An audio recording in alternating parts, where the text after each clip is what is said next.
A couple days ago, I had a great conversation with a local artist and painter, Bryan Brown.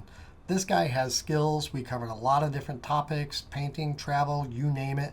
It was a great conversation, a great afternoon. Let's go check that out.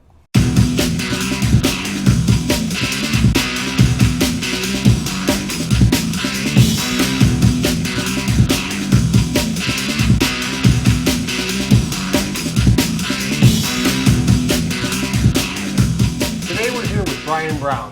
This is a gem of a shop hidden in western Massachusetts, and he's a damn good artist that probably doesn't get enough credit. Bryan, can you tell me how long you've been tattooing? Oh man, it's going on almost 20 years. Yeah, I started when I was 21, 22, 42 now. So. Damn. Yeah, man. I feel you, man. I got you by a few, though. Oh yeah, going quick, man. Now, you started out here in the Berkshires? Yes, I did. Yeah, so you were working illegal like me? Yeah, on my mom's dining room table. Nice, man. Yeah. Nice. I remember those days, but, you know, not that we can justify it, but it was illegal here. It's all we could do at that point in time. Sure. Yeah. So I feel you, man. Yeah. But now, how long were you working here before you took off to Cali? I worked here in Boston, underground for a while, maybe 4 or 5 years, and then California, about I think 9 years. Right on. Something like that. And I've been back here for 6, 7 years. So. Where were you based in Cali? San Francisco. Okay, what shop? It was. You don't have to mention it if it's embarrassing. Yeah, it was a shop local out there, street shop. So. Yeah. Right on, man. But it gave you a little yeah, experience. I worked hard, man. That was my studying years, pretty much. You know, hit it hard.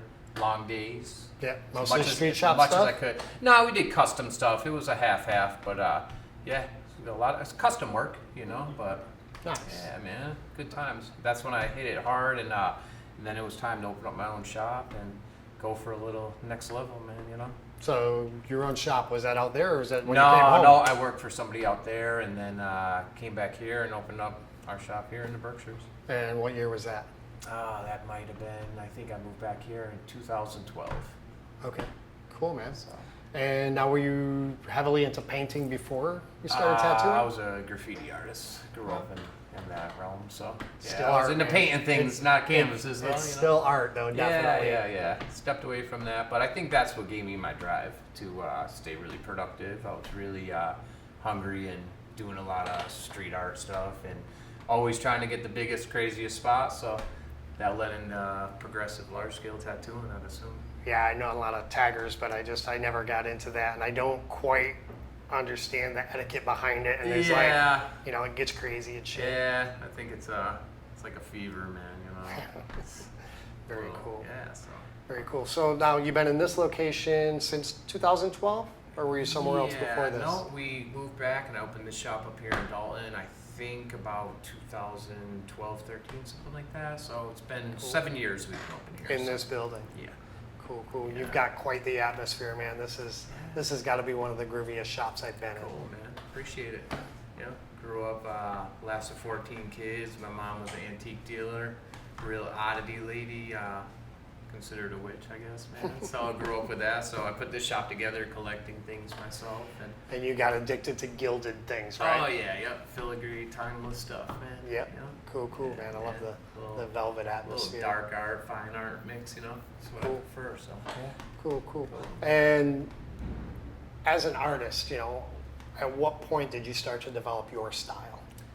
Man, I've always been into more darker twist of things, you know. I think it was a matter of not just developing the style. I think it was developing the technique to match with the style was more, I think, what I had to go for. I think my style's been pretty similar ever since I started doing art, really young, collecting skulls since 5 years old, man. Okay. First human skull at 11 years old, man.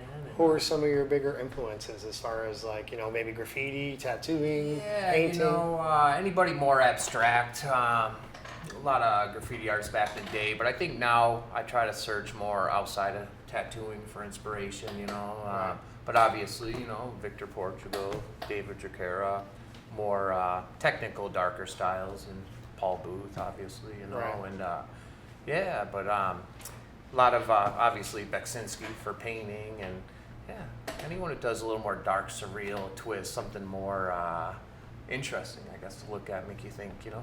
Well, I mean, you know, we all try and seek out like-minded individuals to bond with and or to emulate, I guess. Anybody that gets your mind going makes you question things, man. That's what I like, you know. Yeah. Yeah. I know that feeling. So, Brian, what was your first introduction to me and my products at Needlejig? Ah, man, I heard about Needlejig when I lived in California, maybe 12 years ago, something like that. And I was ordering products from you when I was in California. Sweet, Didn't man. know you personally at all. I came home and went to place an order when I was here, and I had figured some of the discrepancies, so I checked the number, called it, and I realized the local number, and I was like, wait, that can't be right. So I called, and sure enough, you guys were a couple miles up the road, so that was really cool, and got to go to the warehouse, and then met you guys personally, and was on ever since, man. Cool. Well, it's always cool to see you, that's for sure. Yeah, cool, man. Awesome. Yeah, great. Always stop by, someone local, owned by a tattoo artist, man. So, yeah, it's good stuff.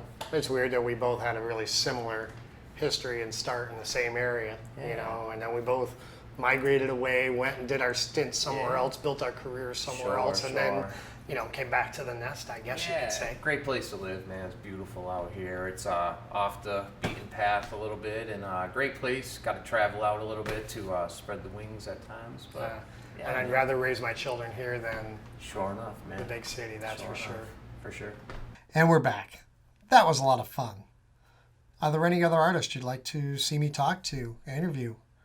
Just let me know in the comments below. If you want to know more about me and what I do and why, check out this About Needlejig video. And thanks for watching. Check out the About Needlejig video here to my blah, blah, blah, blah, blah, blah, blah. And we're back. That was a lot of fun. Are there any other artists? Blah, blah, blah, blah, blah, blah, blah. It's going for 3.